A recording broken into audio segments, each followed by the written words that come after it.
सबसे पहला परमात्मा जो भगवान है, भगवान ने क्या बताई ना अपने क्यों ज्ञान किसका है? परमात्मा का, भगवान का।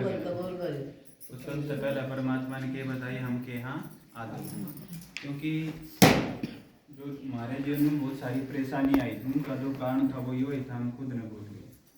क्योंकि जब शरीर में खुद ने शरीर समझा हाँ तो उस पर बहुत सारी परेशानी आ जाए, लेकिन परमात्मा ने बताई, क्योंकि रियलिटी को ना वास्तविकता तो क्या है कि हम तो पहली बात परमात्मा ने क्या बताई?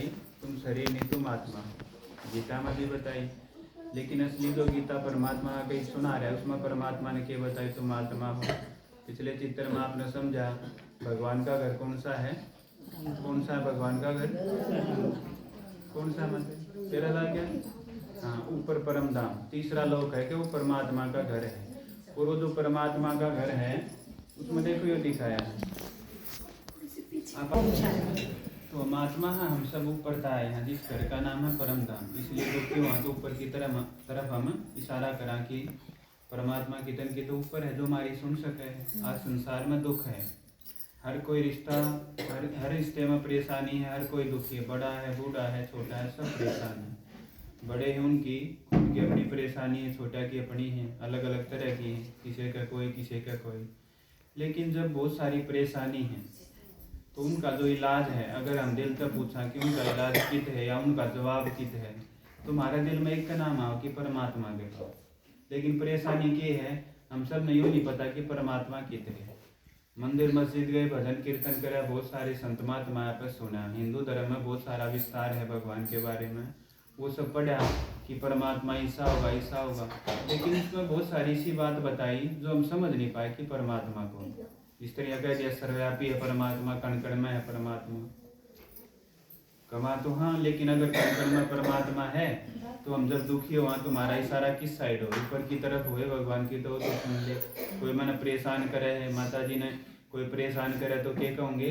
तने ऊपरला देखेगा, कोई कहे तने भीतरला देखेगा, कोई नहीं कहता। तो इसका मतलब ये जो हिंदू धर्म में बहुत सारी बात बताई, कहीं ना कहीं इनका कुछ और जो अर्थ था, लेकिन परमात्मा ने आके वो सारी बात बताई। परमात्मा ने बताई सर्वव्यापी के था, हर एक के अंदर जो बुराई है वह सर्वव्यापी थी, सबके अंदर बुराई है, परमात्मा सबके अंदर नहीं है। तो बहुत सारी बात थी, तो ये सब बताने खातर परमात्मा ने हमारी इस दुनिया में आना पड़ा जब हम परेशान हो वहाँ। तो क्योंकि हम सब शरीर में हैं, तो या तो परमात्मा बिना शरीर के, परमात्मा निराकार है। अगर आप समझोगे कि परमात्मा निराकार क्यों करे, तो परमात्मा या तो शरीर में परमात्मा हो या हम शरीर छोड़कर परमात्मा के पास जाओ। हम क्यों कर जाओ? हमारे तो बहुत बड़ी गृहस्थी है, हमारे दिल में है, कोई भी छोड़ना नहीं चाहता। तो परमात्मा ने सोची तो नहीं चलना पड़ेगा। तो एक टाइम आवे है, जो दुनिया है 4 युग हैं, सतयुग त्रेता द्वापर कलयुग। जब कलयुग आ जाए तो उस टाइम पर परमात्मा हमारी इस धरती पर इस दुनिया में आवे है। उस टाइम में क्या कहते हैं? संगम युग कहते हैं माता जी। क्योंकि कोई भी परेशान है, परमात्मा बाप है, हम सब उसके बच्चे, हम परेशान है तो वो अपना जो घर है वो छोड़ कर नीचे आवे। सेम हमारी तरह बच्चा हमारा बाहर दुखी है, खेल है, तो हम घर छोड़ कर बाहर जाएंगे, क्यों होया? छोटा अगर रोवे है तो सेम परमात्मा के साथ हो, तुम भी प्यार का सागर है।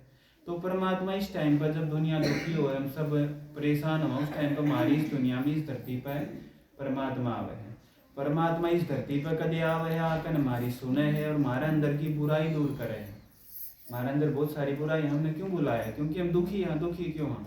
क्योंकि अंदर बहुत सारी बुराई थी, उन बुराइयां का बस होकर हमारे कर्म नीचे हो गए, उसका जो फल जब आया वो दुख के रूप में आया। परमात्मा नहीं देता, हमने जो कराया है वो ही मिला है, लेकिन हमारे कर्म बिगड़ गए। तो परमात्मा इस धरती पर आकर कर्म सिखाने खातर आवे। और परमात्मा कदे आया था? अच्छे कर्म सिखाए थे, अंदर की बुराई दूर करी थी, उसकी यादगार है। 4-5 दिन के 3-4 दिन के बाद जो आओगी शिवरात्रि, कि परमात्मा कदे आया। शिवरात्रि का मतलब कि भगवान शिव आओगा। हम जब जागरण करा हाँ तो हमारा मन में क्या हो? शिव पार्वती आऊंगे, जागते रहो, कुछ न कुछ जो भी देगा वो ले लेंगे। तो सेम असलियत में बात की थी कि परमात्मा जब धरती पर अंदर की बुराई खत्म करे, उसकी यादगार या शिवरात्रि मनाए। परमात्मा कदे आया, इसका सबूत है शिवरात्रि। परमात्मा ने आगे ही बताई कि तुम जो शिवरात्रि मनाओ, और जो शिवलिंग है उसके पास जो नंदी बैल दिखावे हैं, नंदी दिखावे कि भगवान शिव उस पर सवारी कराया करता, वो ये जो बात है, ये इस बात का सबूत है कि परमात्मा कदे आया था, आकर ने किसी आदमी के शरीर में आया था और आकर ने बहुत सारा ज्ञान सुनाया था। और ज्ञान सुनाया था परमात्मा ने खुद बताया था, किसी और ने नहीं बताया था कि किसी और ने संत महात्मा ने बता दिया, हमारे जो वेद शास्त्र है उनने बता दिया कि परमात्मा ऐसा ऐसा है, परमात्मा यो है, परमात्मा यो है ना। जय तो परमात्मा ने गीता में कह दी एक बात है, हे अर्जुन तुम मुझको मेरे द्वारा था। खुद के बारे में परमात्मा बता सके, कोई देहधारी, कोई संत महात्मा, कोई और नहीं, क्योंकि वो सब तक बड़ा जो परमात्मा है वो सब तक बड़ा है, वो सब तक पहले आता है, वो सब तक उसने जो इस सृष्टि का जो ज्ञान है वो परमात्मा ने और किसी ने। फिर अगली बात है कि परमात्मा कौन सा, याद तो करते आए, आप भी याद करो, हम भी याद करें, आप भी करा करते, लेकिन परमात्मा है कौन सा, उसकी के निशानी है। तो परमात्मा ने मोटी मोटी दो बात बता दी कि परमात्मा वो होगा जो सर्वोच्च होगा। सर्वोच्च का मतलब है जिसके ना तो माँ बाप हो, जिसका ना कोई शिक्षक हो, ना किसी से उसने कोई ज्ञान लिया हो, जो सबका बड़ा हो, जिसके माँ बाप हो। क्योंकि अगर परमात्मा के माँ बाप हो तो परमात्मा ने तो हम क्या कहते हैं, परम पिता, मतलब जो सबका बाप जी। अगर परमात्मा के माँ बाप हैं, अगर उसने गर्भ का जन्म लिया है, माँ बाप का मतलब है जिसके ऐसा शरीर पा जाए ना, जिस भी देवी देवता का, जिस भी संत का, महात्मा का, ऋषि मुनि का, कबीर साहब हैं, कोई भी होया, जिस कबीर साहब महाराज जैसा शरीर है वो भगवान नहीं हो सकता। सिंपल सी बात है, उसने गर्भ का जन्म लिया, गर्भ का जन्म लिया है तो माँ बाप है। अगर गर्भ का जन्म ना भी दिखाते, कबीर साहब का तो कर बताऊं, अगर गर्भ का जन्म ना भी है तो पालना ली है, पालना का कर्ज तो होगा। अगर माँ बाप की पालना ली उसका कर्ज तो होगा ना। तो परमात्मा ने बता दी भगवान वो जो सब ऊंचा, जिसके माँ बाप ना हो, जिसका कोई गुरु ना हो। ईसा सिर्फ एक है, सब न देख लो, हर एक के माँ बाप हैं, हर एक का कोई ना कोई गुरु होया है। जो राम ने दिखा में राम प्रतिष्ठा हुई नहीं, राम मंदिर बना, राम ने भगवान दिखा। वास्तव में दो राम है, एक तो वो राम जो ये दिखा में, दूसरा जो हम सब सुनते आए, दूसरा राम भगवान ने भी राम कहा, दोनों में फर्क है। तो राम के भी माँ बाप दिखाए, राजा दशरथ का पुत्र दिखाया, माँ बाप हैं, गुरु भी दिखाया है, कर्ज है माँ बाप का भी तो गुरु का भी कर्ज है, तो भगवान नहीं हो सकता। सिंपल सी बात है, आवे या तो समझ में आवे ना। अगर माँ बाप है तो भगवान हो ही नहीं सकता। अपनी बुद्धि तो सोच कर देखो आप, क्योंकि सबका बाप परमात्मा फिर तो होगा वो। तो नो श्री कृष्ण है, उसके भी माँ बाप दिखाए, इसका मतलब वो भी भगवान नहीं। और श्री कृष्ण ने भी और राम ने भी, दोनों ने किसकी पूजा करी थी, शिव की पूजा करी थी। रामेश्वरम का मंदिर बन गया, गोपेश्वरम का मंदिर बन गया, जिसकी यादगार के रूप में। नू अगर देखा जो हनुमान जी हैं वो भी परमात्मा नहीं, और हनुमान जी ने तो क्या बतावे हैं, यो शिव का अवतार है, रुद्र अवतार जो दिखावे हैं। अंजनी पुत्र उसके भी माँ बाप दिखाए हैं। सूर्यदेव जो है, ये जो सूरज दिखा है ना, यो सूरज उसका गुरु बताया है हनुमान का। इस सूर्य पर जाकर उसने शिक्षा ली थी, दिखावे हैं। तो देखो उसके भी माँ बाप, वो भी भगवान नहीं। फिर और जितने भी देवी देवता हैं, जो देवियां ने दिखावे हैं, कोई कोई देवियां ने सब कुछ माना, तुमने तो कहें कि शिव शक्ति कहें कि इनका उदय जो है, इनकी जो उत्पत्ति हुआ शिव तो हुई। सृष्टि पर जब कुछ नहीं था तो शिव ने शक्ति अलग कर दी, देवियां का रूप में उसका जन्म हो गया, यो दिखावे। सबके माँ बाप मिलेंगे आप में। कोई गुरु जी हैं तो उनका शरीर है, उनके भी माँ बाप हैं, सिंपल सी बात। उनका तो इतिहास भी बतावें कि यही उनके माँ बाप थे। कबीर साहब के भी माँ बाप नहीं दिखाए तो पालना लेते दिखाया है, जुलाया दंपति ने उनकी पालना करी थी, तो इसका मतलब वो भी भगवान नहीं। तो फिर ये सब के हैं, ये सब देवी देवता हैं, ये वह आत्मा है जिनका भगवान का अगला नंबर है। हमने परमात्मा तो मिला नहीं, हमने पता नहीं था परमात्मा कौन। जब ये हमने लगे मारते तो उच्च है, मारते तो बढ़िया है, मारते तो ये सुखी है, और ये संसार ने कुछ न कुछ दे में है। जब हमने कोई साल आ गया तो हमने क्या कह दिया, ये भगवान, ये गड़बड़ नू होगी। परमात्मा का बेरा नहीं था, जब परमात्मा जी सा जो ला गया हमने कह दियो भगवान। उसने भगवान मान के हमने पूजा करनी शुरू कर दी, और उसने भगवान मान के हमने पूजा करनी शुरू कर दी, और हमारा जीवन सुखी नहीं होया।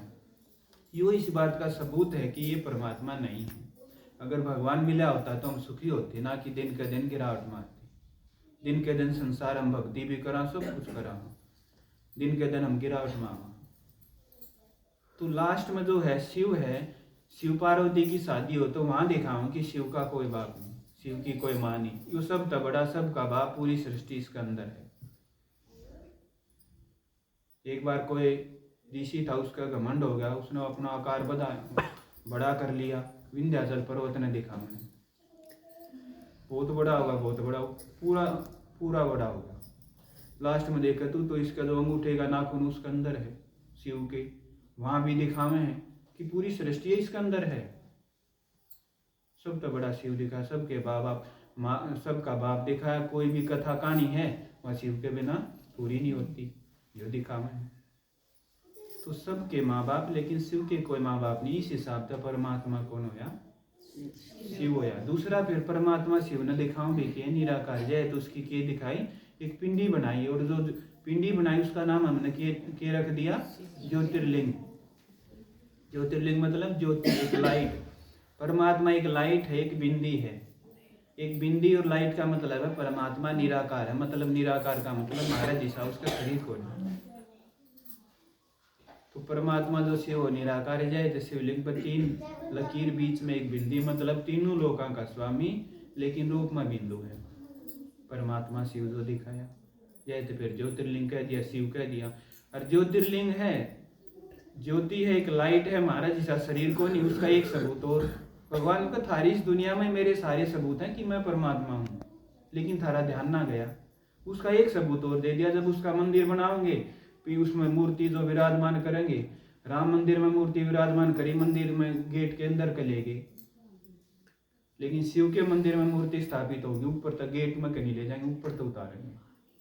क्यों? क्योंकि परमात्मा सीधा गर्भ में नहीं आता, परमात्मा किसी आदमी के शरीर में उतरे है। ज्ञान सुनाओ, बात सुनाओ, वापस चला जाओ अपना घर, परम धाम। और सारे देवी देवता कोई भी है, सबका जन्म गर्भ तो है। इस बात ने देखा कि परमात्मा निराकार है, वो किसी के शरीर में नहीं आता, वो गर्भ में नहीं आता। तो अगली बात जो बताई, परमात्मा वो एक तो है पहली कि जो सब तक बड़ा। दूसरी बात हुआ जिसमें सब मानते हो। अगर इस शिव ने सिर्फ भारत में मानते होंगे ना, तो वो योगी भगवान नहीं, क्योंकि भगवान तो परम पिता है, तो सबका बाप है। जो भारत में उनका बाप भी है, जो अमेरिका में उनका बाप भी है। अगर अमेरिका इन देशों में परमात्मा ने इस रूप ने नहीं मानते होंगे, तो शिव भी भगवान नहीं है, फिर भगवान है ही कौन? क्योंकि और आप तो पहले ही काटा लग गया, एक शिव बच रहा है उसके पास सारे। तो दूसरे देशों में अगर देखा, हर जो धर्म है, क्रिश्चियन धर्म है, उनने भी परमात्मा जो संस्थापक था क्राइस्ट, उसने किए गई परमात्मा एक लाइट है। हमने भी किए गई ज्योतिर्लिंग कह दी, ज्योति कह दी। क्राइस्ट ने भी कह दी परमात्मा लाइट है। महात्मा बुद्ध ने ज्यादा परमात्मा के बारे में नहीं बोला, क्यों होगा, 1-2 बार बोला, कुछ टाइम बोला होगा, लेकिन उसने भी कहीं ना कहीं, आज भी जापान में ध्यान जो लगावे हैं, तो वहाँ भी शिवलिंग आकार का पत्थर रखे हैं, उस पर ध्यान लगावे हैं, और उसका एक नाम रख रहे हैं। इसमें चाइना में भी, जापान में भी, चिंकोन से की मतलब जो शांति देव है, परमात्मा शांति का दाता है। सब ने परमात्मा कहीं ना कहीं शांति का दाता या निराकार रूप में माना है। हमने उसका शिवलिंग रूप में पूजन कराया, उनने लाइट के रूप में कराया। गुरु नानक जी उनने भी परमात्मा की महिमा निराकार कह के करी, उनने भी परमात्मा निराकार कह दिया। सब ने, मुस्लिम है जो मुसलमान हैं, तो उनने भी परमात्मा निराकार माना है। हज यात्रा पर जाओगे, महिमा गाओगे, ये नूरे इलाही परवरदिगार मेरा हज कबूल कर। जो गुड़गांव जावा तो की कहा करा, आपने पता है माई रानी का की कहा करा, वह लाइन ना बोला। तो हम गए थे एक बार, मेरी माँ ने वह लाइन ना बोली, तो बोले तेरी धोख ना लगी, मैं बीमार हो गया ना, तो किसी ने बताई धोख ना लगी, क्यों ना लगी, या लाइन ना बोली थी। सेम उनमें कि नूरे इलाही परवरदिगार मेरा हज कबूल हो, या लाइन ना बोला तो कबूल नहीं होता। नूरे इलाही मतलब परमात्मा नूर है, नूर का मतलब वो है लाइट। तो मुसलमान है भी, क्रिश्चियन है, बौद्ध, सब ने, जो सिख हैं, सब ने परमात्मा के कई लाइट करी। और हमने भारत में उस लाइट की पूजा शिवलिंग में, शिवलिंग कह कहने करी, जो शिव था उसकी पूजा। तो सब में, सारे देशा में, हर धर्म ने, हर देश ने परमात्मा निराकार रूप में माना, उसकी पूजा करी। तो परमात्मा कौन होया? बाप मिल गया, क्योंकि परमात्मा ने बाप कहा करते, बिना बाप के थे, अनाथ थे। अनाथ मतलब जो दुखी हो, जो इस बात का सबूत है, हम अनाथ थे, हम दुखी भी। हाँ, और बाप का भी नहीं पता था। ये परमात्मा ने आकर जब यह बात बताई, मैं शिव हूँ, मैं थारा बाप हूँ और मैं इस टाइम पर धरती पाऊँ, तो बहुत खुशी हो गए। तो अगली बात है जो कर आज आए हम, अगली बात है कि परमात्मा शिव तो हमने की मिलेगा। तो भगवान सिंपल सी बात बता, तुम डेली तुम बहुत सारे दुखी हो, संसार में सब दुखी हो, बहुत सारा दुख है जीवन में, तो सिंपल सी बात है, सबसे पहला तरीका मेरी तुम सुनी जाओ। ये बात बैठे हो परमात्मा की सुनाएंगे हम सुखी होंगे, इसका सबूत देखो, आप खुद देख लो। ये बात आपने सुनते सुनते लगभग आधा घंटा आया है। आप जब आड़ आए थे उस टाइम पर आपका मन देखो किसा था, और ये बाप का मन देखो किसा है। यो इस बात का सबूत है कि भगवान की सुनाएंगे तो हम सुखी होंगे। तो सबूत तो पहले दिन मिल गया, शुरू के आधे घंटे में मिल गया। ये लास्ट में दीदी बोलेंगे उस टाइम पर और देखो आप, और भी एक दो चित्र आपने समझावांगे। तो ये इस बात का सबूत है कि हम सही रास्ते पर, हम सही जगह पर बैठे हैं। तो ये आपने करना है, आपने डेली सुनना। आपके गांव में क्लास आप डेली सुनते रहो, सुनाएंगे तो हमारा जीवन परिवर्तन होगा। आपने देखा होगा हम पानी लेकर हम कुएं पड़ते हैं, और जो रस्सी है बार बार आवाज आओगी तो क्या होगा, निशान पड़ जाएगा। यूँ जो हमारी बुद्धि है ना, इसमें बहुत सारी बात थी जी, उनकी बहुत सारी बात विकारा की बहुत सारी बात, उनकी वजह से हम एक तरह के पत्थर बुद्धि से हो गए परमात्मा के बारे में। परमात्मा तक के मिलेगा क्यों कर मिलेगा, वह बुद्धि धीरे धीरे साफ हो जाएगी। अब आप सुनकर जाओगे थोड़ी सी बात याद रहूंगी। निशानी इस बात की है कि हम पत्थर बुद्धि हो गए। पत्थर बुद्धि मतलब बुद्धि में ये बात कम बैठे हैं। आपका 50 साल पहले की बात याद पा जाएगी। पीढ़िया में क्या आया था छोरा का, जब पीढ़िया आया था तो उस टाइम पर कितने सूट आए थे, उनके कितने आए थे, मेरे कितने आए थे, उसका छोरा कितना बड़ा, मेरा कितना छोटा, सारी बात याद हमारे सबको याद है। लेकिन परमात्मा की बात ना टिकती, क्योंकि ऊंची बात है तो बुद्धि भी ऊंची चाहिए। तो ऊंची बुद्धि खातर आपने डेली सुनना पड़ेगा। लास्ट में तो शिव के मंदिर में एक नीचे शिवलिंग होगा, ऊपर मटका होगा, उसमें एक सुराक्षा होगा, पानी धीरे धीरे पड़ी जाएगा एक एक टोपा। यो ये दिखावा है कि हमने परमात्मा की बात डेली हम सुनेंगे तो थोड़ा थोड़ा जब ज्ञान डेली पड़ेगा ना, हमारी बुद्धि में होगा, तो हम बदल जावांगे, शीतल हो जावांगे हम। ठीक है, सुखी होना है, जीवन परिवर्तन करना है, तो आपने परमात्मा की डेली 1 घंटा सुननी पड़ेगी। ना कुछ छोड़ना, ना कोई खर्चा और ना कोई लाभ। घना नहीं तो आप 1 हफ्ते का कोर्स तो आप जरूर लो। ये जो चित्र हैं 7 दिन के हैं, ये तो आप जरूर सुनो। ठीक है, ओम शांति।